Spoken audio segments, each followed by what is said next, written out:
Dear students, this is Praveen Agarwal from Management Department RMT Chandosi welcomes you in today's lecture of Managerial Economics. Today we are going to discuss one of the application of theory of demand.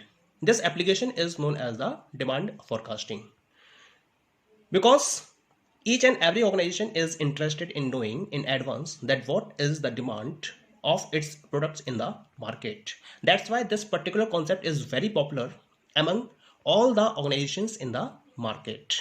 Let us have a look on this particular concept. Before discussing this concept, we will discuss that what is the meaning of forecasting, because demand forecasting is made of two words. The first is demand and second one is forecasting. Demand is related to the number of units that is to be sold in the market by the firms. In forecasting is the in future period of time. Forecasting is defined measuring in advance. Forecasting in general refers to knowing or measuring the status or nature of an event or variable before it occurs. It means that if any of the variable or any of the event is going to happen in future period of time, and before it's happening in future, we are getting the information in present, then this particular phenomena is known as forecasting. Clear? Now come to the demand forecasting. What is the concept of demand forecasting? Forecasting of demand is the art and science of predicting the probable demand for a product or service at some future date on the basis of certain past behavior pattern of some related events and the prevailing trends in the present. So this is the complete definition, which I have divided into four parts. The first one is that forecasting of demand is art and science of predicting the probable demand. We are going for predicting the probable demand. Okay. First step, that is in relation to a product or service at some future date, not in present, but in future period of time. And it is on the basis of certain past behavior pattern. Means past behavior is checked out. For example, if we want to know that what would be the sale of the product in future, then we will check what is the pattern of past sales in relation to that particular product.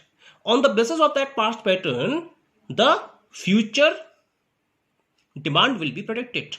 Okay, and of some related events and the prevailing trends in the present. Past behavior pattern is taken and the prevailing trend in the present is also taken into calculation, and on the basis of this the future demand of the product is predicted. So this phenomena is known as the demand forecasting. Clear? Let us have a look on other one definition. Sometimes we say that demand forecasting is a simple guesswork, but it is not a simple guesswork. It is a very typical work. We have to go for a long calculation. We have to keep in mind that demand forecasting is no simple guessing. It is not a simple guessing. It refers to estimating demand scientifically and objectively. Two words are there. First one is scientifically and objectively. Objective is defined. What objective the organization want to achieve with the help of demand forecasting. First of all, this is defined. And then a scientific process is followed. Scientifically means proper steps are taken. And these steps are arranged in a proper way. And on the basis of these steps, the demand is estimated. So it is not a simple guessing. And on the basis of certain facts and events relevant to forecasting. And also facts and events are taken into account for forecasting the demand of the product. So it is not a simple guesswork. It is a scientifically exercise which is followed by the organization in order to properly estimate the demand of the product in the future period of time. Okay, so this is the concept of demand forecasting. Let us move to the next topic. This topic is usefulness or importance of demand forecasting. Demand forecasting is very useful for the organization. How it is useful? Let us have a look. Demand or sales forecasting is very important in the context of business policy decision, because when we are talking about the business, then for any of the business, different type of policies are prepared. These policy decisions are taken by taken into account the demand forecasting. If demand forecasting is not in a proper way, then business policy decisions will not be in its better way. The first usefulness is the effectiveness of the plans of business managers depends upon the level of accuracy with which future events can be predicted. This is the very first case. It is depending upon the business manager's intelligence. If the business manager is predicting the future level of demand with proper level of accuracy, then the effectiveness of the plans of the business will be too much effective. So the effectiveness of the plans is depending upon the level of accuracy of the demand forecasting. Clear? Second one is the importance of demand forecasting has increased on account of mass production and production in response to demand. That is the case because most of the organizations are producing variety of products in the market at a mass level. Okay, and this particular mass production is in response to demand.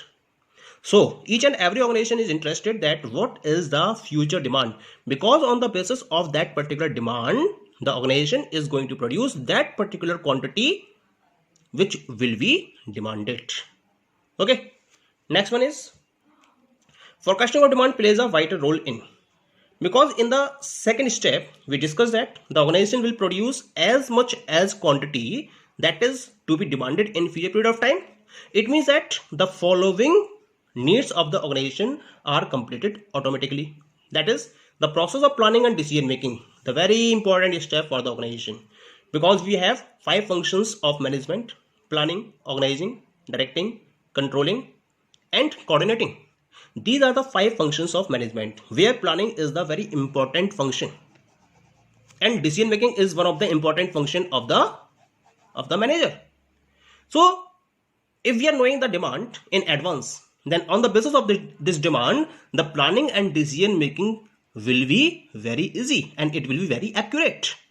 Okay, next one is budgetary planning and cost control in functional areas of finance and accounting.